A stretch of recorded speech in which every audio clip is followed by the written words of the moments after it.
everyone, welcome to my channel. I am his loyal Death Eater, and today we're talking about Lucius Malfoy.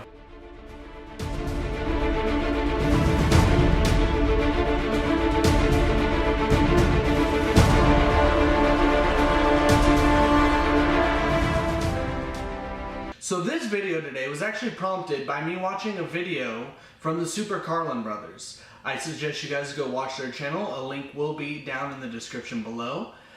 Well, today that they posted a video, it said, Lucius Malfoy, worst Death Eater. Now, I believe they were a little too harsh on Lucius. And Lucius being actually one of my favorite characters, I decided to make this video in a little defense of Lucius Malfoy. I don't deny that he was one of the worst Death Eaters, or at least in the bottom of the barrel. But that's not because he was a bad Death Eater or a bad wizard. He was actually very skilled. On Pottermore, it even says he was a skilled duelist and potioneer. I mean, heck, in his school days, he became a prefect in his 5th year and got recognized by Horace Slughorn and joined the Slug Club. The reason he didn't seem so good off as all the other Death Eaters is because he didn't believe in Voldemort. He believed in the cause rather than the man himself.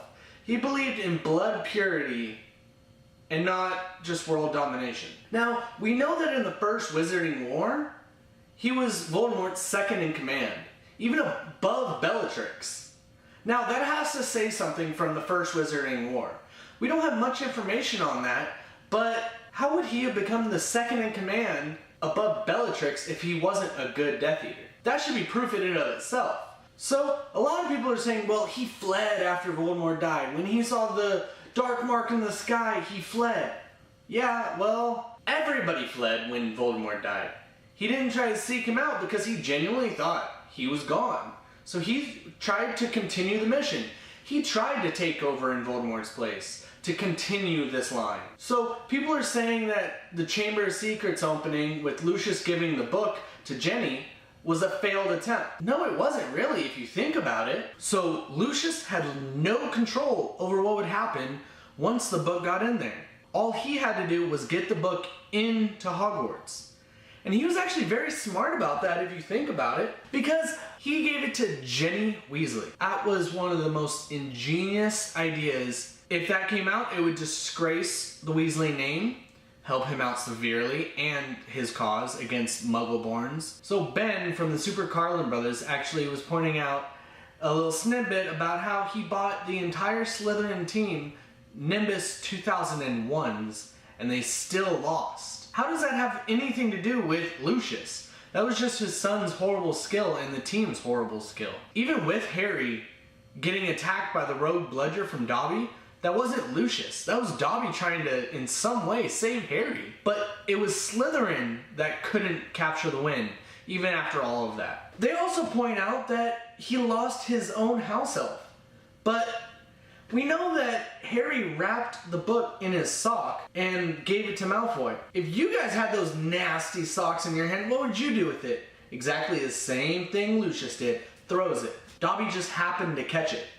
It did not say that he handed it to Dobby. He threw it at Dobby. It says he threw it aside. In the movie, I see it a lot clearer where he hands it to Dobby, and that was kind of a stupid thing. But in the book, it doesn't say that, and I was actually sitting there like, that was kind of convenient, don't you think, JK? Later on, they state that he tries to get Buckbeak killed and fails. He actually didn't fail. He used his power, money, and authority to get Buckbeak killed. We all know Buckbeak died, but he had no control over whether Hermione had a time turner. What's the likelihood of Hermione having a time turner? They're kept securely in the Ministry of Magic. Now they bring up that in the 4th book, when the Dark Mark is cast in the sky after their raid on the World Cup, that he fled the scene. I think that was just pure good tactics. Seeing that get put in the sky after the attack, surely the Ministry and a bunch of Aurors would come and show up. And I'm not going to want to deal with that. We just want to show power. One thing I will give it to him is he failed to get the prophecy. Just can't deny that one. Now the one thing I really need to touch on, and my pet peeve of that video, I'm not putting any discredit to the Super Carlin brothers because I love you guys. But he has amazing hair. Why are you guys trying to joke on that? That is awesome. I would love to have perfect hair like that. Now, one of the main reasons I really like Lucius, to the point to say he's either my favorite character or second favorite character, is because he's a real person. Like, you see his character development throughout it. And people just think, oh, he's scared of Voldemort. That's not the case.